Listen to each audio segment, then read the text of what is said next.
From Keene in the Shire, the Liberty Media capital of the world, this is Daryl W. Perry, host of FPP Radio News for Tuesday, March 17th, 2015. Silver is trading at $15.54 per ounce. Gold is valued at $1,152 per ounce. And according to BitcoinAverage.com, the average price of Bitcoin is $292. Antiwar.com reports with months of campaigning seeing him falling behind the left-centered Zionist Union list, which has accused him of trying to sabotage a two-state solution. Israeli Prime Minister Benjamin Netanyahu is now vowing that, if re-elected, he will sabotage a two-state solution. Netanyahu confirmed that there will be no Palestinian statehood if he gets re-elected, saying an independent Palestine would amount to giving away territory to radical Islamists. He then accused the Zionist Union of plotting to do the bidding of the international community with respect to the occupied territories. Ironically, the comments come just a week after Netanyahu's office denied that he was opposed to a two-state solution, which itself was the result of a statement published by his own Likud party, which was very similar to yesterday's comments and which Likud distributed among synagogues nationwide in the election push. The latest comments came from an interview with NRG, a news website owned by casino magnate Sheldon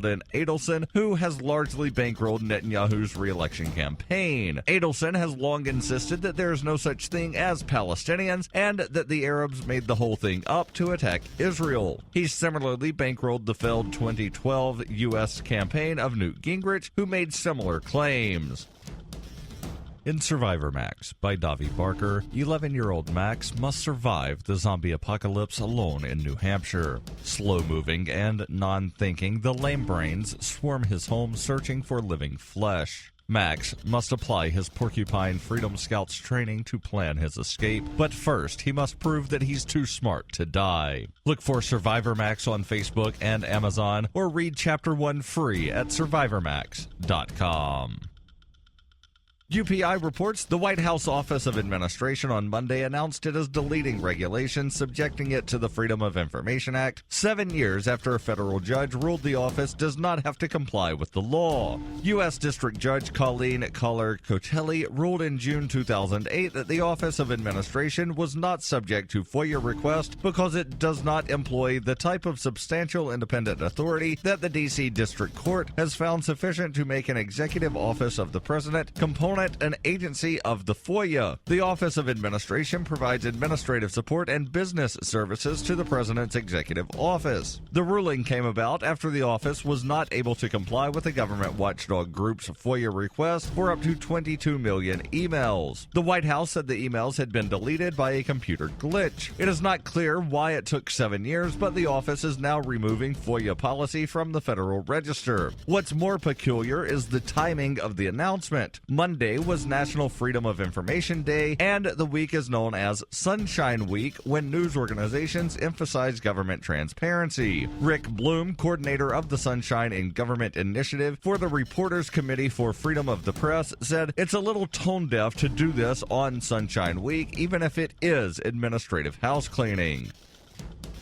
For over 35 years, Roberts & Roberts has been a trusted source for buying and selling your investment-grade precious metals. They also take Bitcoin for precious metal purchases and permanently removed the minimum purchase order for all orders paid in the digital currency. Call Roberts & Roberts today for knowledgeable advice on investing and a forward-thinking approach to new technologies. 850-478-5270 or online at rrbi.co.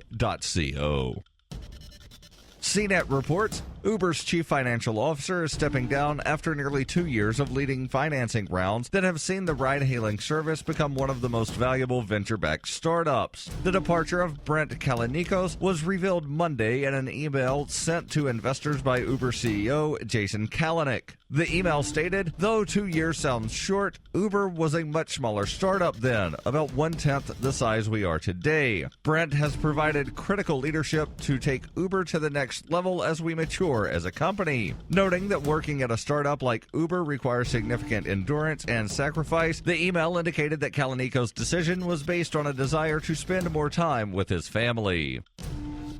This has been FPP Radio News, online at fppradio.com.